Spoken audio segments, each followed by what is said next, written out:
चलिए आगे बढ़ते हैं। नेहरू के नाम पर आजकल खूब बवाल हो रहा है।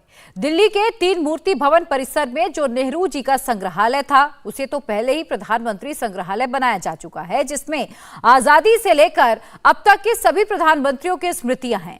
इसी में नेहरू जी का सबसे बड़ा कमरा भी है। नेहरू जी से जुड़ी हुई चीजें रखी गई हैं, जिसे Nehru memorial museum and library नाम से जाना जाता था, लेकिन अब इसका नाम बदल गया है। Prime minister's museum and society इसका नाम कर दिया गया। इसी के बाद से कांग्रेस नाराज हो गई।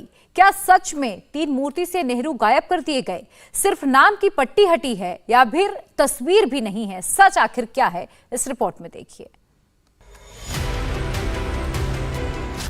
नाम में क्या रखा है?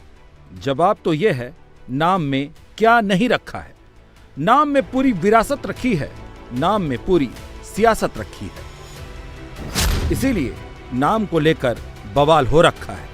बवाल शुरू हुआ है मोदी सरकार के इस फैसले से, नेहरू नाम गुम जाने से, नेहरू मुक्त इतिहास बनाने से, गांधी परिवार के इंतकाम से। 16 जून को Nehru memorial museum and library society ने Nehru memorial museum and society का नाम prime minister's museum and society कर दिया और यही कांग्रेस को चुभ गया। पूरी कांग्रेस मैदान में उतर आई, शब्दकोश से नए नए शब्द लेकर आई। मोदी सरकार ने मानसिक संकीर्णता दिखाई, मोदी ने ओछी राजनीति की। कांग्रेस अध्यक्ष भी डिक्शनरी लेकर बैठे। बीजेपी, आरएसएस, ओछी मानसिकता, तानाशाही रवैया, जिसका कोई इतिहास न हो वो इतिहास मिटाने चला है, न जाने क्या क्या। नेहरू मेमोरियल का नाम बदलना कांग्रेस को कितना नागवार गुजरा, सोशल मीडिया में उनकी भाषा बता रही है। लेकिन सवाल यह है कि कांग्रेस ने जो लिखा, क्या सच में ऐसा हुआ? क्या गांधी परिवार से बदला लिया, इसलिए नाम बदल दिया? क्या नेहरू मुक्त इतिहास परोसने की कोशिश हुई? मुझे ऐसा लगता है सबसे पहले तो जो भारतीय जनता पार्टी की कुंठा है देश के पहले प्रधानमंत्री के खिलाफ, नेहरू के खिलाफ, उनको ये समझना चाहिए कि इतिहास जो है वो इरादों से बनता है। नेहरू वो पत्थर पे लिखी इबारत है जिनको नहीं मिटाया जा सकता है। आप बार बार नेहरू को मिटाने का जब प्रयास करते हैं तो आप और बौने नजर आते हैं। आप नेहरू को मिटाइएगा। कौन है नेहरू?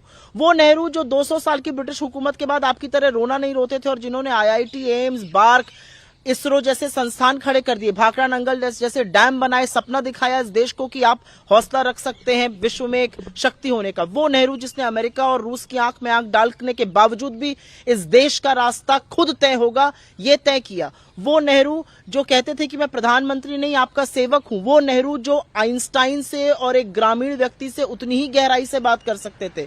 वो नेहरू जिन्होंने इस देश को ऐसी संस्थाएं दी, जिन्होंने हमें एक मॉडर्न लिबरल डेमोक्रेसी बनाया।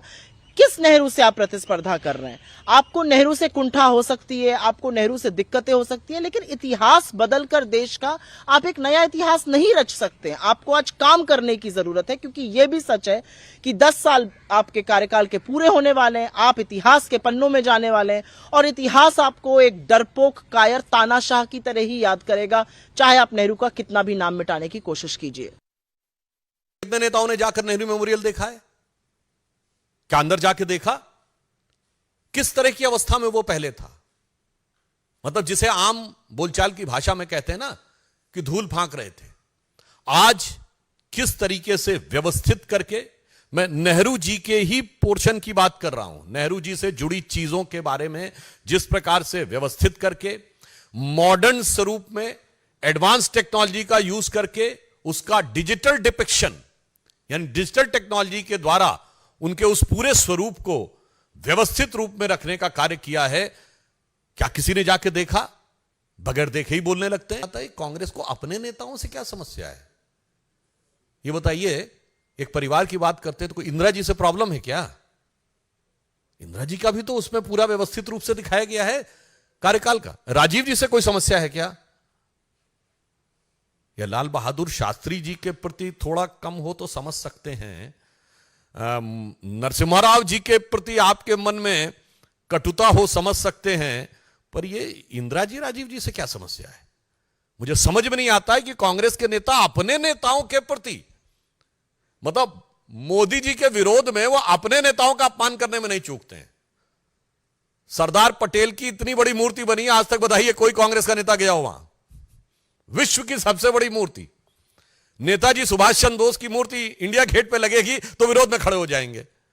और वहां पर यदि इंदिरा जी, राजीव जी, लाल बहादुर शास्त्री जी, पीवी नरसिम्हा राव जी और डॉक्टर मनमोहन सिंह जी, जिनके वो बहुत गुणगान भी करते हैं, उनकी उपलब्धियों से समस्या क्या है कांग्रेस को, यह मैं उनसे जानना चाहूं। मोदी जी के विरोध का जो वो मोदिया बिंदु उनकी आंखों में है, उसमें वो अपने पराये का भी भेद नहीं कर पा रहे। कांग्रेस ने क्या लिखा, कांग्रेस ने क्या कहा, बीजेपी ने क्या किया, बीजेपी ने क्या कहा, त्रिमूर्ति भवन में क्या दिखा, सच क्या है खुद देख लीजिए। जो जगह सिर्फ एक प्रधानमंत्री के नाम से जानी जाती थी, जिसमें सिर्फ नेहरू से जुड़ी चीजें थीं, उसमें सभी प्रधानमंत्रियों को जगह दे दी गई है। जिन जिन लोगों ने देश का संविधान बनाने में भूमिका निभाई, उनके नाम और उनके काम को जगह दे दी गई। इसीलिए नाम prime minister's museum and society कर दिया गया। बात बस इतनी सी है। सामने की सारी गैलरी ये संविधान से संबंधित गैलरी है और इसमें हमारे पास 4 मुख्य कक्ष हैं। आप देखेंगे ये दाहिनी तरफ संविधान निर्माण, मेकिंग ऑफ द कॉन्स्टिट्यूशन, इसमें प्रोसेस की बात बताई गई है। आप चाहें तो अंदर चल सकते हैं। इसमें संविधान निर्माण के प्रोसेस की बात बताई गई है, किस प्रकार से ये आरंभ हुआ और क्या क्या इसकी गतिविधियां थीं। यहाँ देख सकते हैं आप, from enactment to execution, statutes, reports, resolutions and proposals that shaped the constitution, उसकी जो पूरी पृष्ठभूमि है कॉन्स्टिट्यूशन की, वो डिजिटल माध्यम से यहाँ पर दिखाई गई है। आप देख सकते हैं ये सब अत्याधुनिक तकनीक के माध्यम से एक नई प्रदर्शनी यहाँ पर लगाई गई है। सच्चाई तो यह है कि सिर्फ नाम बदला है, कलेवर बदला है, मॉडर्न टेक्नोलॉजी आई है। न किसी की विरासत से छेड़छाड़ की गई है, न किसी के व्यक्तित्व को छोटा या बड़ा किया गया है। बस नेहरू के साथ साथ भारत की संवैधानिक धरोहर को और मजबूत किया गया है। खुद देखिए और फैसला कीजिए कि इस विवाद में कितना दम है। तो हम लोग फर्स्ट फ्लोर पे आ चुके हैं इस बिल्डिंग के। इस बिल्डिंग की बात करें तो पहले की तुलना में अब इसमें क्या बदला है? जैसा मैंने बताया कि ग्राउंड फ्लोर पर संविधान की एक प्रदर्शनी है और उसके बाद अब हम फर्स्ट फ्लोर पर आ गए हैं। ये जो हिस्सा है जिसको ईस्ट विंग कहते हैं, ये पंडित जवाहरलाल नेहरू का प्राइवेट विंग हुआ करता था। यहाँ पर आप सामने देख सकते हैं कि हमने उनके आरंभिक जीवन पर एक प्रदर्शनी लगाई हुई है। ये सामने की स्क्रीन पर उनकी पिक्चर है और साइड में आप देख सकते हैं कि ये पैनल्स लगे हुए हैं, जिसमें यहाँ से उनके जन्म से और प्रारंभिक शिक्षा से बैरिस्टर बनने की यात्रा, प्रारंभिक प्रेरणा, विवाह, महात्मा गांधी से वो कैसे मिले और दूसरी चीज़ें यहाँ पर हैं। 1946 तक का जो उनका जर्नी था वो यहाँ पर इस प्रकार से प्रदर्शित किया गया है। और ये एक फ्लिप बुक, अत्याधुनिक टेक्नोलॉजी के माध्यम से भी उनके आरंभिक जीवन और राजनीतिक यात्रा के बारे में चर्चा की गई है। इसको आप पलटकर देख सकते हैं।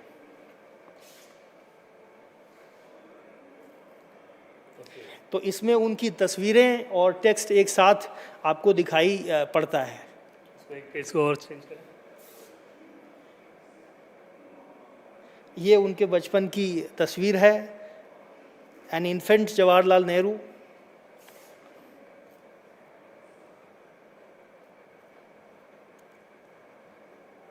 ये अपनी माताजी के साथ उनकी तस्वीर है।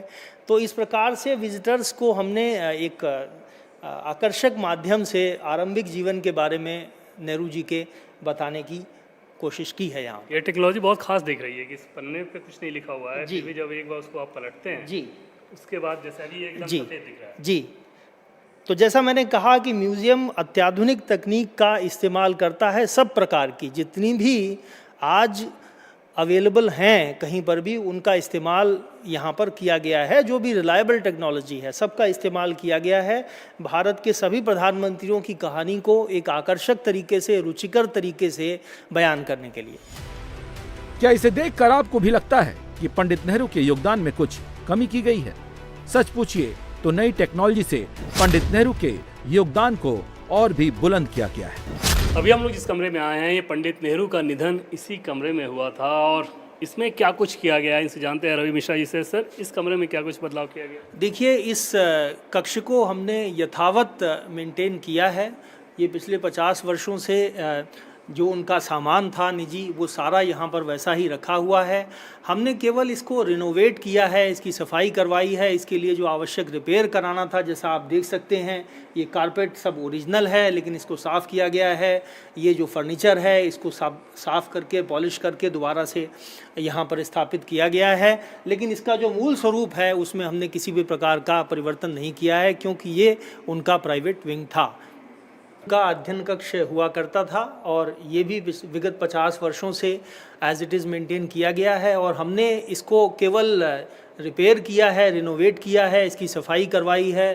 थोड़ा सा आप देख सकते हैं कि इसमें नया पेंट करवाया गया है, सिविल इलेक्ट्रिकल वर्क, जिससे इसमें रोशनी थोड़ी ज़्यादा हो ताकि दर्शकों को, विजिटर्स को देखने में आसानी हो।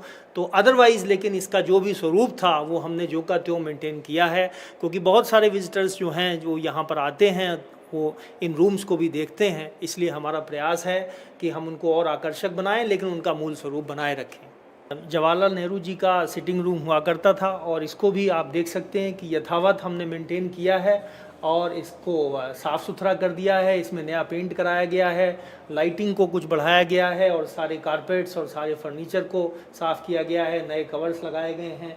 तो इसको एक अधिक आकर्षक और अद्यतन रूप देने का प्रयत्न किया गया है। लेकिन ये सारी चीज़ें ओरिजिनल जैसी थीं, ये वैसी की वैसी ही मेंटेन की गई हैं। प्रदर्शनी नहीं थी, ये इसको बॉलरूम कहा जाता था। तो ये आप देख रहे हैं कि काफ़ी बड़ा हॉल है और अब हमने यहाँ पर पंडित जवाहरलाल नेहरू की जो मुख्य प्रदर्शनी है, मुख्य दीर्घा है, वो यहाँ पर हमने बनाई है।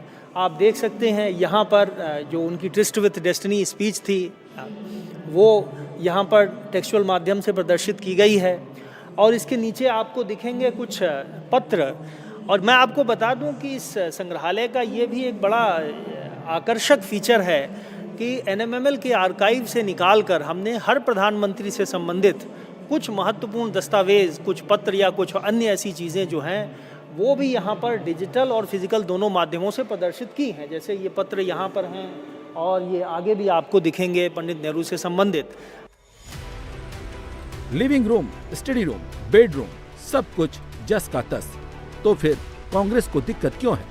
ऐसा भी नहीं है कि दूसरे प्रधानमंत्रियों के योगदान को दर्शाया गया हो और इंदिरा गांधी, राजीव गांधी, मनमोहन सिंह को हटा दिया गया हो। सबको जगह दी गई है। फिर कांग्रेस को क्यों लगता है कि मोदी सरकार नेहरू के अस्तित्व को मिटा रही है? इंडिया टीवी हर वक्त हर जगह डाउनलोड करने के लिए सर्च करें India TV news Google play store या ऐप स्टोर पर।